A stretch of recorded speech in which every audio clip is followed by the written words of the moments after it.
sir. Good afternoon, everybody. Welcome to the show. It's Just Parlays and Phone Calls with me. I'm your host, Scott Steehn, lead handicapper. Yeah, that'd be fine. At WHINERS.com. The gentleman on the phone, and I know what he's doing. They've called about getting his great. Thank you. Air conditioner fixed. Bye-bye. And is that the air conditioner call, Chris? Is that the one? Yes, it was. They're supposed to be here tomorrow between 3 and 5. So there you go. That's the call well, not quite the middle of summer yet, but when it's tickling 90, that's the call that you got to take. I don't give a shit if you're in the middle of the show. So very good. This is a fine young professional here to my right. He's Chris King. Good news, buddy. You coming out tomorrow to fix that AC? yeah, I sure as hell hope so. Like I said, I went to turn it on and it did nothing. It does nothing out back. It does nothing with the relay in the garage. The vent in the house doesn't do anything. And if you move the thermostat, none of the lights come on. So that tells me that there's something wrong. I'm no expert, but I got to think you've got a problem there. Yep, that's what I figured. You've got the Sergeant Schultz of air conditioners. It does nothing. I see nothing. Yep. So I said to myself, because that's me. We needed to, get somebody in here to do something. There you go. Unknown entity. He was early. He's checking in. Good to see you, man. Let's cash. I'm ready. Super Sly in the house. Always good to have Sly around. Yeah, I haven't seen Michael Dose the last couple of days. He must be getting stuck doing that work stuff. People just don't have the middle of their afternoon to spend with us. That is just priorities, people. Priorities right. You need to write some notes or something for these people. We had see, you and I are both dealing with, but we had the rare middle of the night tornado roll through last night. Did you? About 1:45 a.m. Central Time. I was just finishing up my work, really just getting ready to go to bed, and your phone screams at you. And I'm like, oh, that's interesting. And turn it on, and there's a little hook echo. If you live in the Midwest, you know what that is when thunderstorm season rolls around. And it's ended up being, I don't know, 4 miles from my place.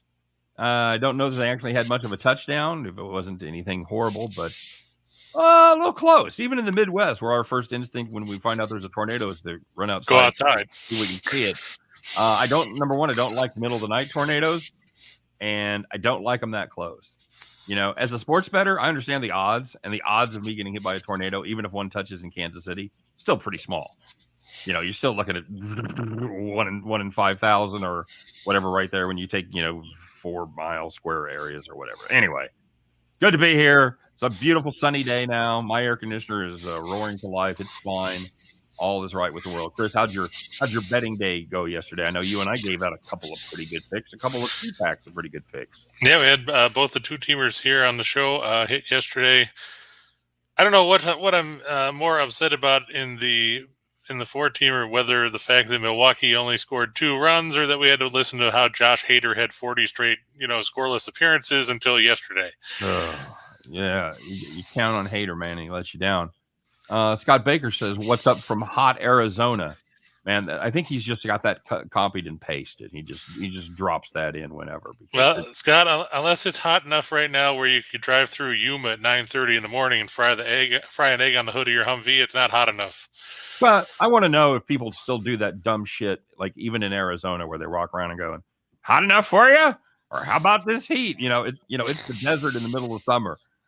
We should not be stunned by fucking 110. All right, that's all I'm saying. So, like I said, the fun time was when we were rolling from Fort Huachuca up to 29 Palms, up near Camp Pendleton and everything. We rolled through you at 9:30, and it was 131 degrees, and somebody actually literally went to a 7-Eleven and got eggs and fried them on the hood of the Humvee on the way out. Very nice. Ryan Page says, "I got the Marlins, Guardians, Blue Jays, Dodgers, Yankees, and Mariners for tonight." That's an interesting mix. Okay. Like most of them, I'm not going to tell you which one I don't like because we'll get to it later. Michael Carwell talking about, can't wait to hear about just talking about the NBA and MLB. Kansas City first 5 under. That game starts in like 2 minutes. Yeah, it does. Yeah, okay. What's the total on for it? Is it 4, 4.5? Yeah, I'm guessing 4.5 for that game. I mean, are you still betting on Kansas City to score 0? Well, they're back-to-back. It's the first time they've lost by 7 or more shutouts back-to-back in their history. So, the history-making Royal squad. I would be fantastic. Singer was good a couple of times after coming back from Omaha, and then he wasn't. So that would be my worry. I don't think you're gonna get much more from Kansas City in the first 5. Yeah, it's 4.5, like you said, for the first 5 against the Cooch. I'm loading up on Toronto. I don't.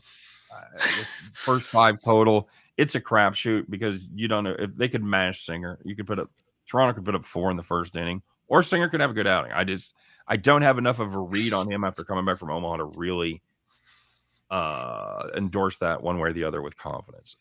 But you can probably bank if you're looking for a Royals total, in the first 5, you could probably take the under there safely. Yes, I would be more comfortable taking the Royals under first 5. It could probably be 0.5, and you'd still take the under.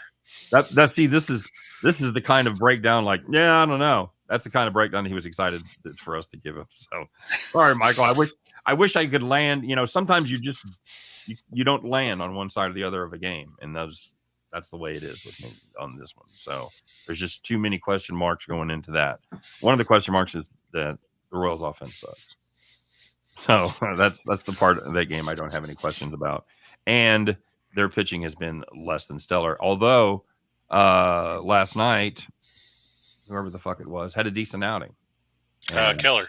Was it Keller? I thought Keller was the night before. Was it? No, Lynch was Monday night. Keller was last night. That's right. So it was Keller. So that's not stunning. It's Keller steps up and has a decent performance. The bullpen again shits the bed. So yeah, Ryan said he got screwed by the Giants last night because he would have won a 7-teamer. Welcome to the fucking club. I didn't have a 7-teamer, but they were my play of the day. They did exactly what I thought they were going to do. Came out and put up 3 runs in the first inning. Whoo! Here we go. All right, just sit back and just watch those runs pour in. No more runs. No more runs. The rest. Were you like Dennis Green? Did you go? The Giants are who we thought they were. Yeah, well, they were for 1 inning. And we let him off the hook. Yeah, and Herman was exactly who we thought he was going to be. He ended up, this is the second time this week, somebody's given up 3 runs in the first inning and ended up with a fucking quality start. I can't take it. I can't take it. And the Colorado bullpen, statistically the worst bullpen in the league, they lock them down. So yeah, that was true. And then, was it? No, it wasn't Rodon last night, was it? Yes. It was? Yeah, Rodon sucked, gave up a home run to the first hitter. So, yeah, we're off and running. Thanks, guys. Yeah, and like Scott and I were talking about in the pre-show, we had 7 out of 10 in the shot in the dark. The one that hurt the most, like we said, was Stamkos. He scores, but only has 3 shots. It's just brutal. He scores a goal, 3 shots. Okay, thanks. Then there was, the Dodgers. We talked about Mitch White. He threw 5 scoreless innings, and Dave Roberts is like, "Oh, hey, let's go to the bullpen." Yeah, that's the lefty. Give me the lefty.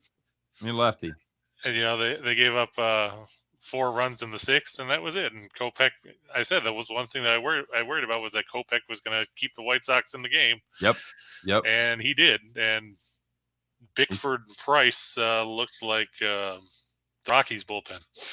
Yeah. Ryan said he was celebrating after the first inning. I can't even imagine. I know how pissed I was with my play of the day, having lost it. I can't imagine having that be the 7th leg of a. Just 7th. Out of curiosity, Ryan, how much did the Giants end up screwing you for? Because I'm just curious. How, what were not the price, just the odds? What did it pay on it? Let's say, what did it pay on $100? Your 7-teamer. I'm guessing. And Nathan, I'm not a Scot, so you might as well just erase that part because. He said he cashed out 3.5 units yesterday. He said, "At Scott's." Yeah, I'm not a Scot. He's telling us he hit that farm play, man. Hey, somebody wants the show for the farm play. That's the other show. Somebody wants to give me props. I don't care what show it is. You can do it in the middle of Price is Right. I don't give a shit. Hey, well, then do it during the Price is Right. By the way, Price is wrong, bitch. Don't forget to like and subscribe. Hit that thumbs up. Smash that button. Get subscribed. We've said it. It's coming down to it, Chris. We start Monday. Going to be available exclusively on the Max Wagers Network. Swear to God, this time we mean it. Get your ass over there if you haven't done it already to the Max Wagers Network YouTube channel. And we're not kidding around this time. That's what they call that in the business. That's a strong call to action, Chris. Get your ass over there and do it. So there. Ryan, basically, his was 28-1. It looks like it was 300 to 84. And Nathan, I'm just busting your balls, so don't feel bad. No, that's we take nothing personally. Except when they talk bust balls, that's what we do. Except when they talk about my toupee. Somebody I don't know how this got started. I I think it's when we were talking about Dilbert. Dude, I would admit it proudly. If I had a toupee, I would fucking say, yeah, that's my hair.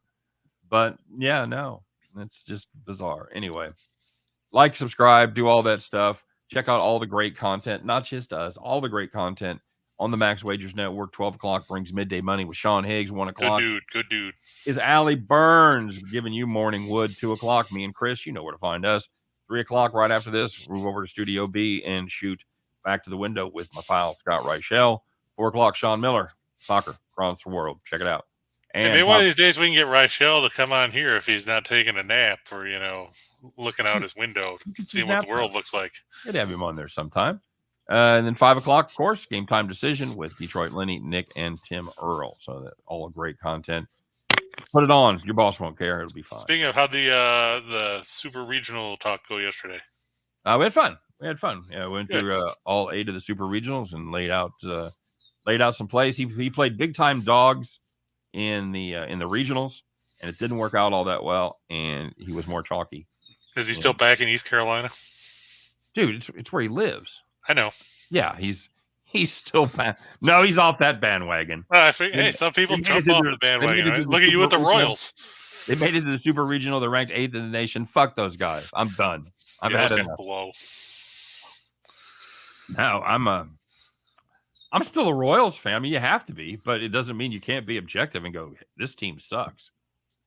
Being a fan doesn't mean you've lost your objectivity, or it shouldn't. It does in many cases, but yeah, and that's why I tend to not pick games with teams that I like, because you don't want to come out looking like a blatant homer. Say, oh yeah, the Cubs are going to beat the Dodgers 73-2. Yeah, I am a little skeptical. I will say this: I'm a lot more careful when I make a pick backing my home team than when I do making a pick fading my home team. Yeah, I mean, we're not going to sit here and be like, going back into the archives. We're not Bill Swirsky and the super fans. No, I think my credibility as a person who will play either side of the Royals is well established, and also the Chiefs. I've lost a lot of money and made a lot of bad bets on my shows from fading the Chiefs. No question. Bears. No question about it. 74-2. So, still doing our deal with Caesars, Chris. I was gonna say I looked. I was just checking in the banners to see if it was still there, because I was like, we keep telling you it's gonna be gone, but now they're just making us look like idiots. I occasionally check my email. I've seen nothing there. So here's the deal. You guys know the drill. If you're new, welcome aboard. By the way, you can get this not only on the YouTubes, but if you're in your car, if you just don't like looking at our mugs for whatever reason, maybe my toupee is offsetting or off-putting to you, perhaps. I don't know. But you can download us in podcast form at all your favorite podcast things. And of course, you have a responsibility. It's a social contract. My wife and I argue about whether there's a thing called a social contract all the fucking time. So there's a social contract. If you do get it in podcast form, make sure that you leave that 5-star review or leave an honest review. And then we'll delete it. No, let us know what you think. No, that's not our call. Not our platform. It's up there forever. It goes on your permanent record, buddy. Anyway, Caesar. What is it, Aerosmith album? Walk this way, my friend. $1,100 free bet. First bet insurance. Make your first bet your best bet. Hey, maybe you want to fade the Royals. Maybe you want to take a live play. It's not too late. Get over there at Caesars if you've never played at Caesars before. And, of course, they're available in your state. Derp. Make sure you can take advantage of this because it's your first deposit, first bet, up to $1,100 guaranteed. If you lose, Caesars will make it good. You cannot beat an offer like that. Of course, you must use the code ATSWINS, Caesar, ATSWINSCZR. That code and the link that'll get you rocking and rolling are both available in the description of today's video. You must be 21 to play, except in the states of New Hampshire and Wyoming, where, Chris, you must be how tall? 3'2". 3'2" to participate in that promotion. So I think that's just tall enough for the late Vern Troyer to be able to bet there. It's 18. It's 18 in those states. And allegedly, if you're looking for more plays from either one of us mooks, we have links to our premium plays in the description of today's video. All right, I think that takes care of everything. Steamroller, I like the Phillies and the Marlins today. Nathan, big fan of the. I'm a big fan of the Marlins. Yep. Phillies is Nola and is it Hauser? No, did Hauser go yesterday? No, it's Hauser. It is okay. Oh yeah, that's right. It was Art Vandelay yesterday for Milwaukee. Mm-hmm. He's an architect. So Nola is kind of having one of those every other seasons where every other game he's been okay. So which puts him in good stead here. Yeah. He's it's time because he's given up 3, 1, 4, 2, 4, 1, 5. So today should be a 1 or a 2. I don't hate it, although just about the time Milwaukee has one of these heartbreaking losses, and you go, well, they're fucked. And they come back and they play like a team that's leading the Central. So I wish you luck. I know it's a good price. I don't particularly like the way Milwaukee has played lately. They're on a 4-game losing streak. So they've played pretty decent teams. They've played 3 in San Diego and 1 in Philly. So yeah, I don't hate it. I like put it this way, I like the Marlins a lot better. Right Cape says Caesars of Pennsylvania doesn't offer NASCAR. What? Those bastards. What? Well, I have a direct line to JB Smoove, so I'll call him and see. That's bullshit, man. Yeah, Marlo says Fox Bets is all about NASCAR. Yes. Fox Bet, yeah. Fox Bets has some great prices. Absolutely true. Who else? Was it DraftKings? It had they've and then it's Barstool. Rye was Barstool. Yeah, that's what Rye comes up with. Where everybody else has got odds of plus 120, right? Yeah, I got this at plus 300 or 3006 on Barstool. I saw some Twitter chatter that said that Barstool was going to stop taking NASCAR bets. I don't know if it's true or not, but have to look into that. Andrew wants to thank us for cover the England bet plus more. Tell 2 your picks. Very nice. Excellent. Thanks, Andrew. I appreciate it. I think Andrew was the one laid out the best strategy ever. Talked about because it was D-Day, or it was the day after D-Day. So England was playing Germany. He says, you know what? England was the underdogs then too, and they came through. They defeated the Nazis. I think England beats Germany again. That was the best breakdown of all sound strategy. It's the best rationale ever for taking plus 225. England couldn't quite get there. They tied it late, but hopefully you had the 3-way on that. But a plus 225, I doubt it. That sounds like much kind of regulation thing. But I think that I almost positive it was Andrew that did that breakdown, and I loved it. I think that was fantastic. So, all right, enough of that. Braves screwed me on the run line yesterday. Yes, absolutely. Boston Golden State up to 213.5. When I did the slide, it was 212.5. All right, I'm going to be interested to get your take on that because I have a take, but I'll save it for that. And speaking of that, I think it's time for that, Chris. Let's talk about making some money tonight, baby. Alrighty. Well, how about we start on the diamond, and we're going to go down to South Beach for the game that everybody's just been talking about, and that's the Nationals going down to take on the Miami Marlins. Of course, the Marlins squeaked one out yesterday by the narrow margin of 12-2 over everybody's favorite pitcher to fade in Major League Baseball, Joan Adon. You're not doing it. You're not fading Joan Adon by now. I cannot stress enough. If you learn nothing else today, fade Adon every opportunity you get.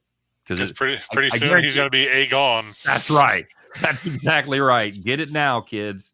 Because as they say at Kentucky Fried Chicken, this offer is for a limited time only.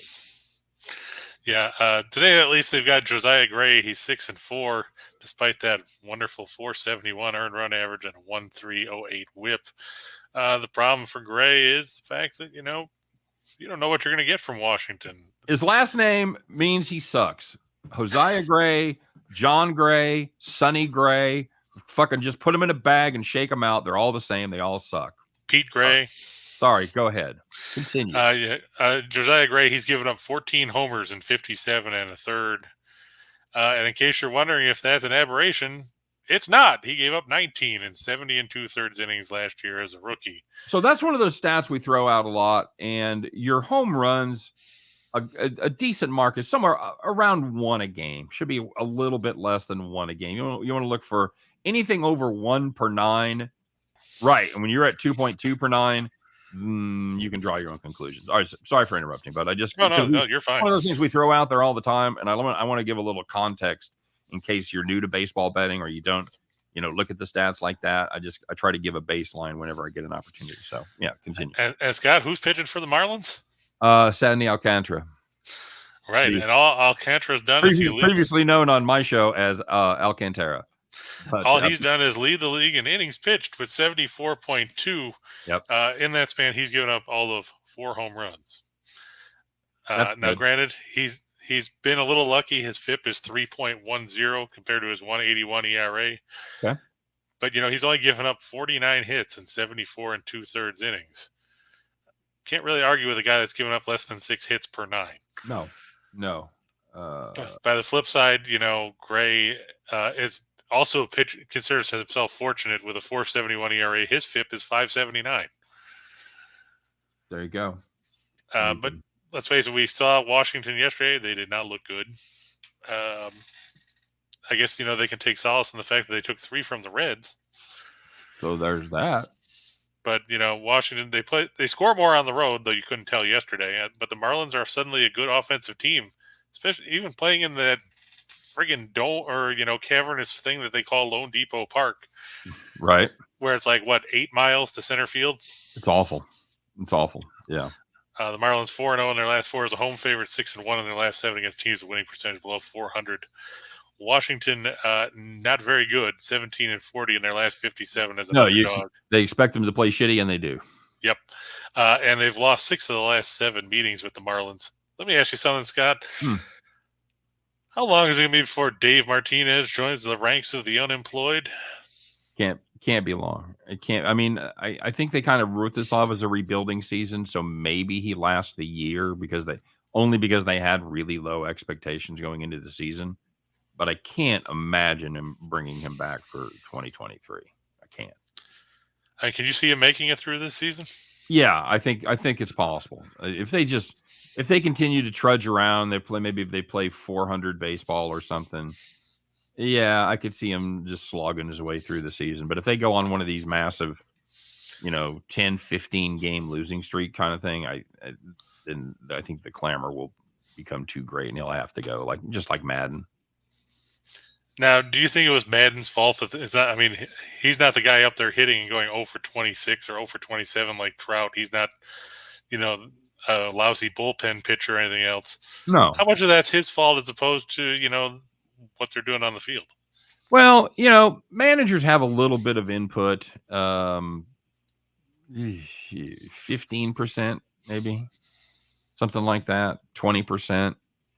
And you don't know if there's internal things going on, if he's acting panicked, if he's, quote unquote, lost control of the team or, whatever the shit that those nebulous sayings mean.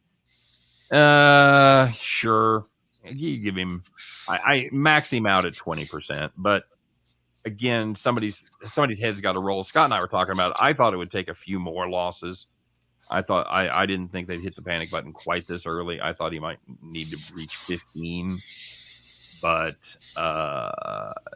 they didn't. They had no patience. So, and Rye, if you're going to chase Marlins props, I would probably chase Jazz Chisholm, who homered twice yesterday, including a grand slam, I believe.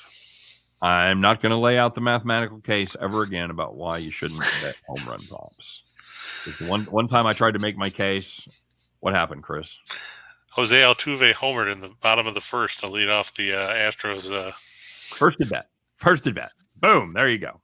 Fuck off, Scott. And 4 at-bats into the game for the Royals, and nobody's put the ball in play yet. 2 guys have whiffed, and Kikuchi's walked 2 guys. Can you believe that? The Royals drew back-to-back walks. Oh, man. Talk about history making right there. I wonder who it was. Benintendi and Bobby Witt. Okay, well, that's either one of those. I watched Witt the other night. His eyes getting a lot better. You and I were talking about that. I told you that he is taking him a second at every level to adjust, and he has done just that. So he's going to be fine. He's the Elliott, the only untradeable one. And Elliott, just because Trout hit a homer, it didn't put the game in the win column for the Angels. No. You can talk about how, if he gets hot again, they'll forget about this cold streak.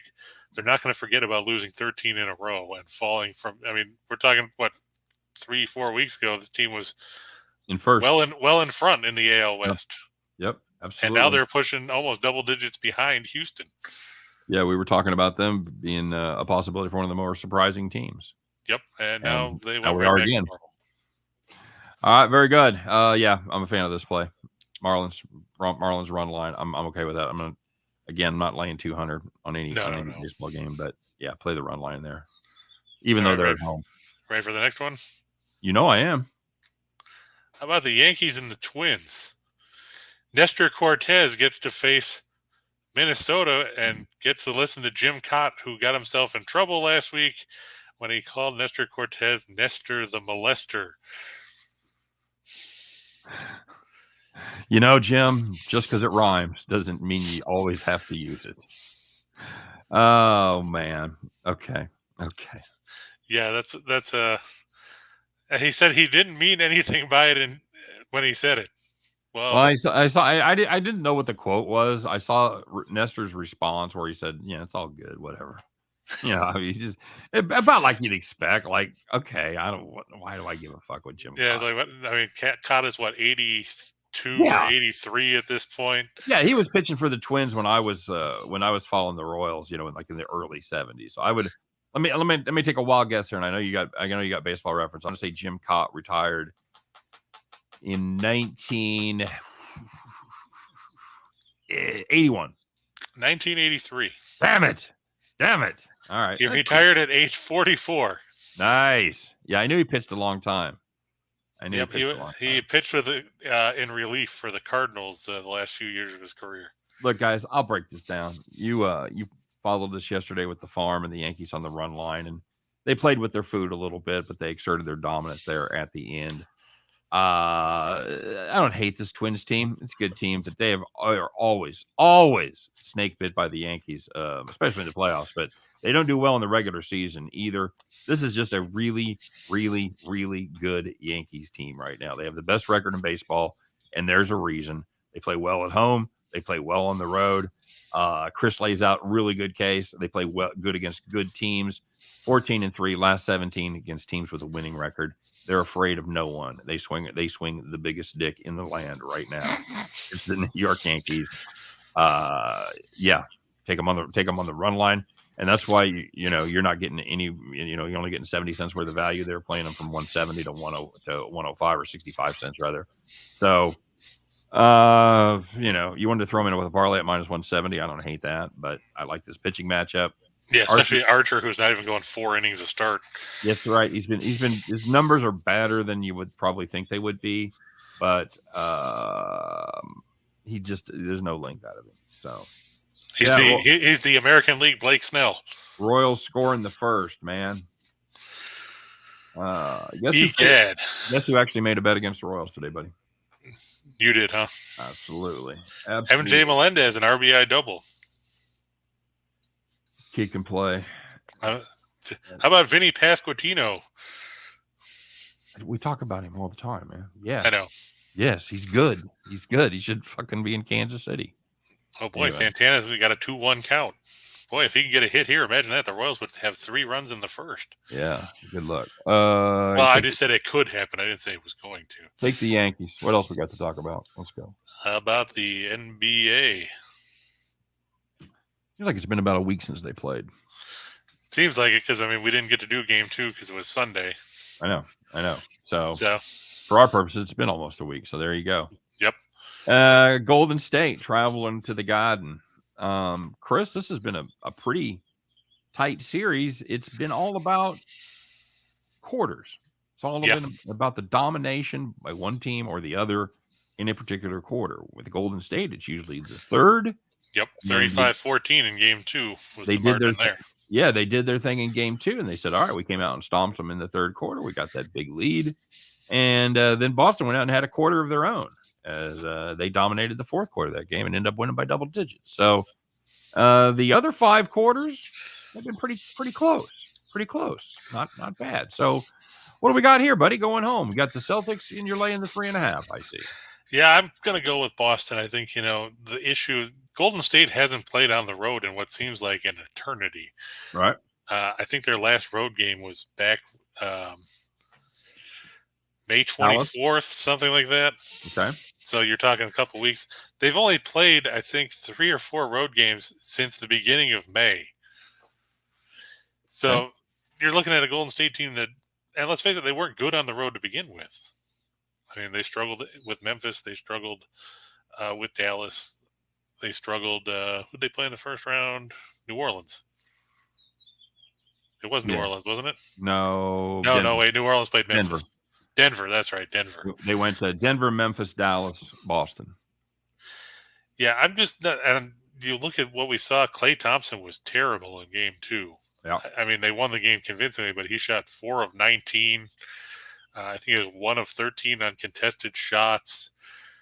I'm worried about whether Golden State's going to be able to adapt here because, as well as Golden State plays offensively, like you said, they've only really won 2 quarters in this series. Yeah. And, even when they won the third quarter in game 1, then they got blown out in the fourth quarter when the game was on the line, when all of a sudden Boston went to NBA Jam mode. Right. Yes, 9 for their first 11 there in the quarter from downtown. Not too shabby. Not too shabby at all. And I think I just think Boston playing at home, they're going to feed off the crowd. And Golden State, what worked for them in the last round against Dallas and what worked for them against Memphis was actually utilizing Looney, and they haven't really done that in the first 2 games of this series. He's done pretty much nothing. Right. And do you think it's because he's got a tougher matchup there with Williams and then of course with Horford as well? Well, I mean, but Williams has been gimpy and he hasn't played a ton. I mean, what did he play? 14 minutes in game 2? Yeah, he's definitely got his minutes limited so far. And Horford, I think Horford. We talked about that the other day. That Boston outcoached themselves because Horford was so valuable in game 1. They didn't use him in game 2. He had no shots in the first half. He took 4 in the game. He was a monster in the fourth quarter, though. He was a monster in the fourth quarter of that game. In game 1, yeah. In game 2, they didn't use him. Right. So, but you're looking Boston. They're third in scoring defense in the playoffs, and the big thing is, they're third in 3-point shooting, and they're going to make Golden State. They're going to have to shoot over people, and Golden State's not really a team that has the height where they can pull that off. Curry likes to do the step backs and the pull ups and everything else. Tough to do when there's a guy standing there with their hand in your face. Very true. Very true. And Golden State, they haven't stopped anyone from the perimeter. You look at that number; they're 12th in the playoffs. Opposing teams shooting 37.5% from beyond the arc. Boston's won their last 4 after a double-digit loss straight up. They're 12-2 against the spread in their last 14 after a straight-up loss period. Golden State 1-5 in their last 6 on the road against teams with a winning percentage better than 600. And the Warriors are 1-5-1 against the spread in the last 7 meetings with the Celtics. That cover coming the other night. I just don't trust a Golden State team that, look at their road record.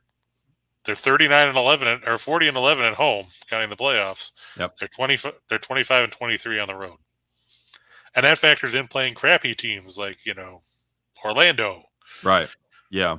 A lot of that is less than stellar teams that are certainly a lot worse than Boston. By the way, it's very rare that we get to prove that I know nothing about baseball in real time. The Kansas City Royals have now scored 3 runs in the first. And Kikuchi is currently at 42 pitches, and they are not out of the inning yet. So, who the hell is this Rivera guy? As I mentioned, I like the team total under for the first 5 of the Royals a lot better than I like the full game. God damn. Hopefully, he disregarded everything I said. Well, I mean, Kikuchi, if he would throw strikes, I mean, he's got 3 walks. Yeah, it's pretty brutal. Gives up that hit on a 2-strike pitch to Rivera. So. Now, who is Rivera? I don't know much about this guy.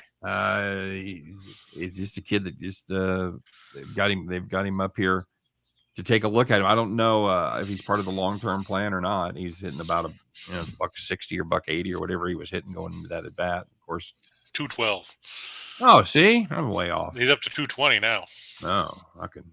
So they called this guy up instead of Vinny Pasquantino. That's what I'm saying. We'll go. Vinny doesn't play third though, but well, okay. Who else plays third in the minors? Now what? Oh, for fuck's sakes! Bases loaded again. Unbelievable. He walked another guy. Okay. I think they got to get the Cooch out of there, man. He's at 45 pitches. And 24 of them are strikes. Good Lord. All right. So Celtics there. I'm a fan of that play. I'm good with that. I've got a third quarter play on Golden State. That's a safe bet because Golden State has dominated the third quarter all postseason, really. Yep, I went through the numbers, and it's pretty astounding the way that they played in the. They're like roughly plus $6 billion. Yeah, they're I want to say 6.5. That sounds about right. My notes from yesterday. So yeah, I mean, that's just a ridiculous number when you get right down. I'm trying to thread the needle, baby. I like Golden State third quarter, Boston to win the game and cover. Well, I mean, it happened in game one. It did.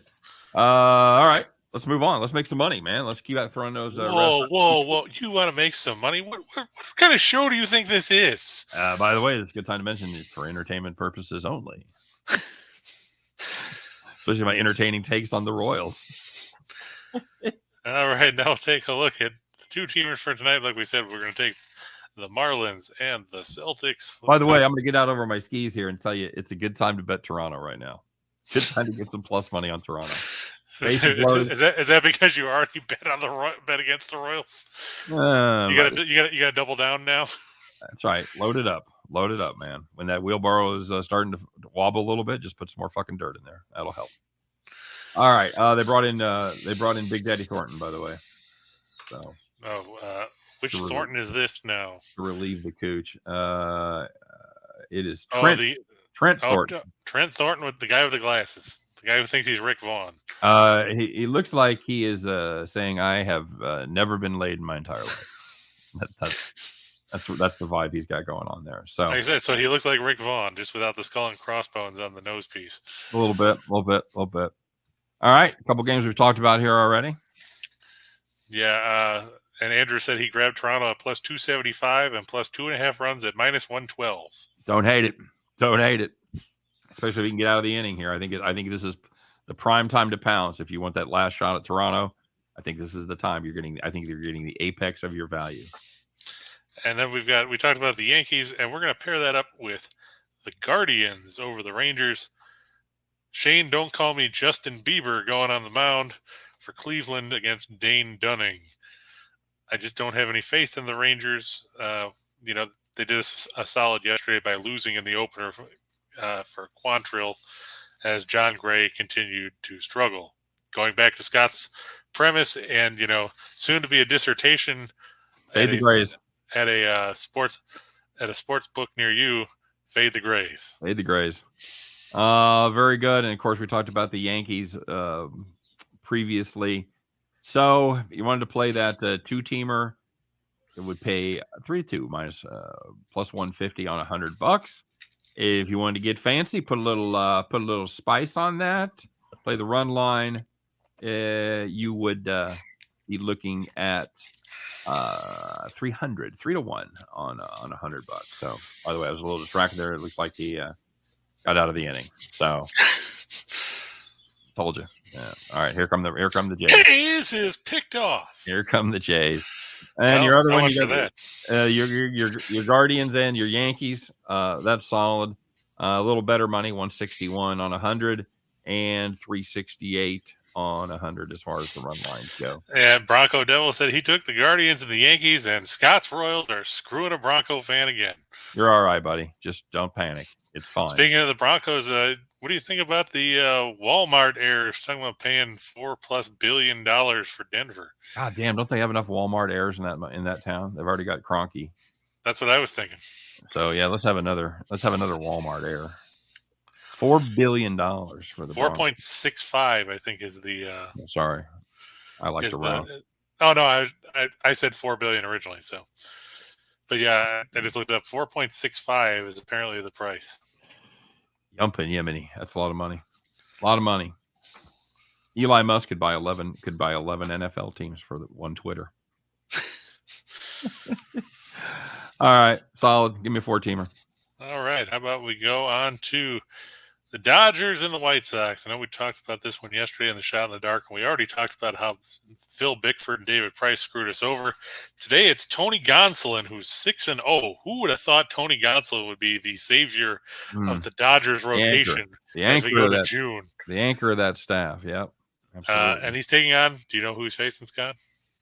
It's not Dallas Keuchel. It's got to be about Giolito, isn't it? No, it is none other than Johnny Cueto. Johnny Cueto, how I love you. Not to be confused with Johnny Quest. Okay, yeah, no, I'm out. But Gonsolin, he's given up only 28 hits in 51 innings this season. That's good. And 10 runs. That's very good. 159 ERA, 0.882 whip. Okay. Allowing 4.9 hits per 9. The White Sox still missing Tim Anderson, still missing, I think, Luis Robert. The rest of their guys pretty much suck because, let's face it, we talked about the White Sox probably being one of the biggest disappointments in Major League Baseball, though my esteemed co-host here would tell you that they're not even the biggest disappointment in the AL Central. I'm probably in the minority in that opinion. I think a lot of people out there outside of Kansas City say, yeah, the Royals are going to suck because they're the Royals, and hey, they suck. So that's just not quite enough value for me. I know Gonsolin's been very good, but I just watched this White Sox team win 4-0 yesterday. So, but Johnny Cueto is not Michael Kopech either. It's very true.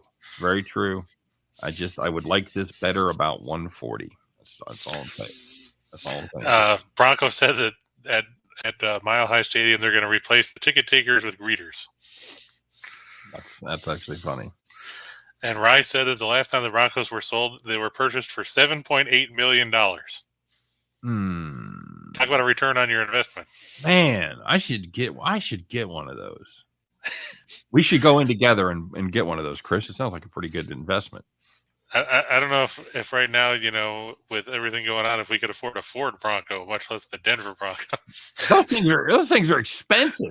I know. My wife wants one of those, and we've been looking at them. They're ridiculously expensive. Yeah, like I said, we just bought that Compass, and that wasn't cheap either. No, but you're paying the Jeep surcharge, man. True, but we had the Jeep before, so that's what my wife wanted, and I wasn't going to argue with her. Oh no, I was the one that was in it when it got knocked sideways. Obviously your fault. Well. Totally, because people fly up the road at 55 miles an hour in a 40, and it happens. Oh yeah. Red Sox over the Angels. Sure. Why not? We've been right. It's Eovaldi against times in a row. It's Eovaldi and your good friend Scott that we talked about yesterday because we thought he was going to pitch and then they flipped it and went to Suarez. It's Reed Detmers. Oh. Well, I will say, if you've got a chance at a stopper, if it's not going to be Syndergaard, this is probably your best chance for a standout pitching performance. You wouldn't think Ohtani would put one up? Yeah, I forget about Ohtani. No, Ohtani has not been great lately. Obviously, if you've lost 13 games in a row, he's lost at least twice in the rotation, and there's a 60% chance he's lost 3 times. So. Well, there's a 60% chance that he had been in there 3 times. He may not have taken the loss himself. Anytime I say that, you know me well enough by now. Anytime I say that, I'm talking about the team. I don't give a shit what their win-loss record is. I don't even look at that. I'm talking about. But to your point about Detmer loses, I mean his team loses the game that he started. To your point about Detmer, since his no-hitter, he's 0-1, a 5.14 earned run average, right? 6 walks, 11 strikeouts. Right, but one of those games was good. The one against the Angels when he threw 4, or against the Yankees when he threw 4 1/3? Yeah, it was statistically compared to the other 2 after his no hitter, it was much better. True, but he still, like you said yesterday, he still had 8 base runners. Right, in 4 1/3. So if you look at the WHIP, it's still not ideal. That's the only spot. Having said that, how could you not play the Red Sox here? How could you not just fade the team that's, lost 13 straight? So. And on top of that, you're facing Eovaldi, who all of a sudden has pitched really well in his last 3 starts. He is 6 2/3, 2 runs on 4 hits, 1 walk, 11 strikeouts. Then he went the distance in a win over Baltimore, and then he's coming off 6 scoreless against Oakland in his last start. He is evolved, if you will. There you go. How'd the Blue Jays score? Home run? Yeah, Raimel Tapia, 441 feet. So he didn't hit one. He didn't hit a cheap one. That's a keeper. You can put it on the board, baby. And you got the Rays over the Cards, huh? Tell me about that matchup. Corey Kluber taking on everybody's favorite starting pitcher. That's right. It's Packy Naughton. Okay. Not to be confused with Ed Norton or Ed Naughton from the Honeymooners. No, Manny Pacquiao. Yeah, not Manny Pacquiao either. Of course, St. Louis was 1 strike away from winning last night, and then gave up a 3-run homer off the foul pole in extra innings. Why do they call it the foul pole, Chris? Shouldn't it be called the fair pole? I think so, but that's just the man sticking it to everybody. Packy Naughton has not been good, my friend. No, I thought he was going to start over the weekend, and then they started. Anyone else? Yeah, pretty much. Andre Palante, and I can't remember who started the first game of the doubleheader Saturday when I thought he was supposed to start. Enrique Palazzo. Hey, that's Enrico Palazzo. Oh, buddy. All right. But Kluber's going for the Rays. He's pitched better of late. Yeah, he's been good lately. You're starting to get a little length out of him. So he got just lit up by the Angels in the game that Detmers pitched the no-hitter. Yep, and then since then he's got 3 quality starts and 4 outings. The other one he gave up 2 runs on 5 hits and 2 walks, 2 strikeouts in 3 innings through 73 pitches. But his last start, that's a struggle, but didn't give up a lot of runs. But yeah, his last start against Texas, 1 run, 4 hits, no walks, 4 strikeouts, and 6 frames, picked up the win. Only threw 69 pitches to get through 6. The fuck they pull him? I don't know. Huh? It's Tampa Bay. Oh yeah, you got to be smart. Okay, got to get 85 guys in there to pitch. All right. Again, don't hate it. Probably leaning that way, but don't love the price. I like Giancarlo Stanton to beat the piss out of Chris Archer. Okay. Or at least get 1 double. Yeah, and you figure he homers pretty regularly. Very good. 86, 8.6 to 1, 863 on $100 worth that pay if you play it the easy way. You want to get out over your skis a little bit, take the Red Sox, Dodgers, and Rays on the run line. That'll pay you $2 on $100, 20 to 1 on whatever your wager would be. So very solid right there. Chris, you got a shot in the dark and you're to blame? I'm always to blame. That's what the great part about life is. Then I can deflect it to somebody else. Hit 7 of the 10 yesterday, but it's not 10 out of 10. So, what's the last time you hit 10 out of 10? Well, obviously I've never done it. Not with your picks. I told you I've hit 1 10-team parlay in my life, and it was a long time ago. Actually, I don't remember you telling me that story, but it's possible that we've talked about so many different things that it might have got lost in the shuffle. That's what I probably talk about it when you're not around, bragging about your accomplishments, because I say I hit 1 10-team in my life. I talk about it all the time. You've hit 2 in 10 weeks, and we have to drag it out of you. So that's because nobody likes a blowhard.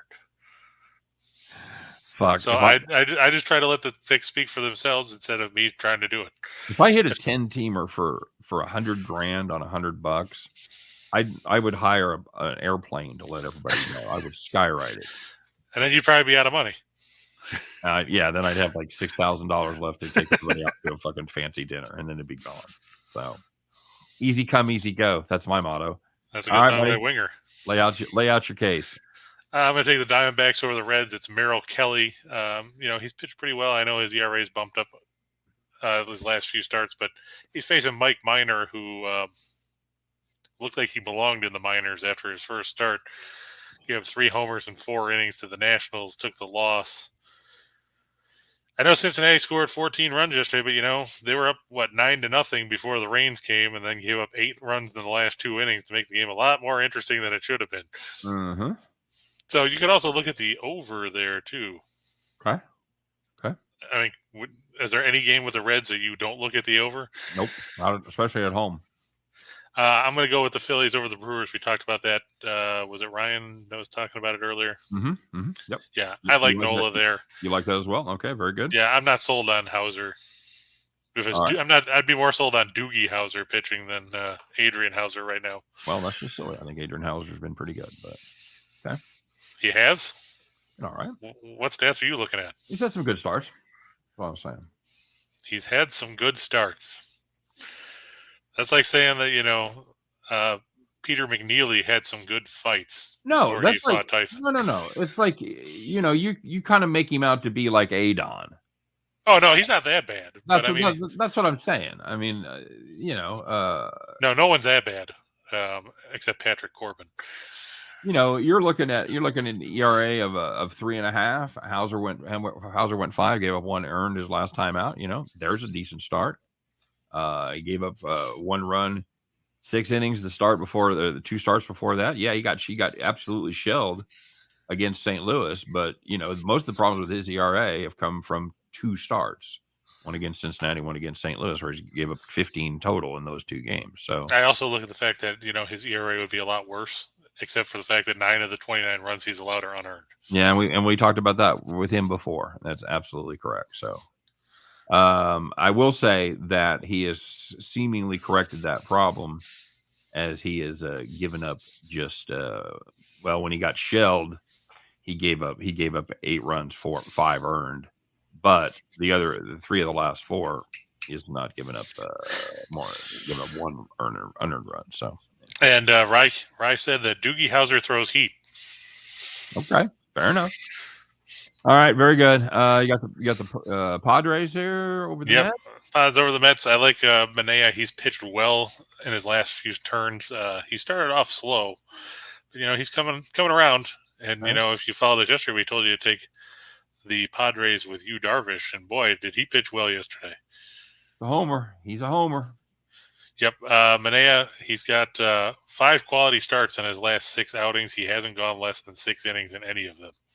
Okay. Yeah, he's a guy you're definitely going to get length from. He has gone 6 or more in all but 1. And that was that outing against the Dodgers back in April. Yep. It was so long Kershaw was still pitching. That's how long ago that was. There you go. All right, very good. You got Bieber over strikeouts. You got Eovaldi over strikeouts. Yeah, interesting thing about that one with Eovaldi, if you look at the numbers, the Angels are expected to throw or send up a bunch of guys that whiff a ton. Mm-hmm. They have an on-base percentage of .294 against right-handers in the last couple of weeks. They're hitting .231 during this losing skid. They have a 26.4% strikeout rate against right-handed pitchers. Eovaldi struck out at least 5 in all 6 of his road starts, and he struck out at least 6 in 5 of those. Okay, very good. And Eovaldi strikes out almost 32% of left-handed batters he faces and has a whip of under 1 against them. It's amazing. All right, now the game that I know everybody wants to talk about.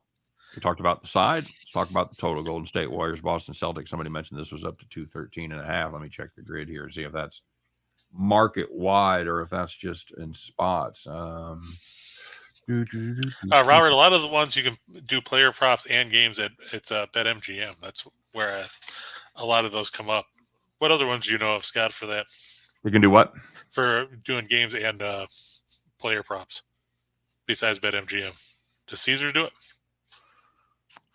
You know what? I don't know. I don't have a lot of legal books in my state. We'll have to ask Rachel. Yeah, he'd be the one to ask because I could tell you which offshore books do it, but that's not really what I want to do. So I know BetMGM has them all as options. Okay. All right. I know DraftKings isn't great on the props from what I've been able to see. BetMGM is usually pretty good.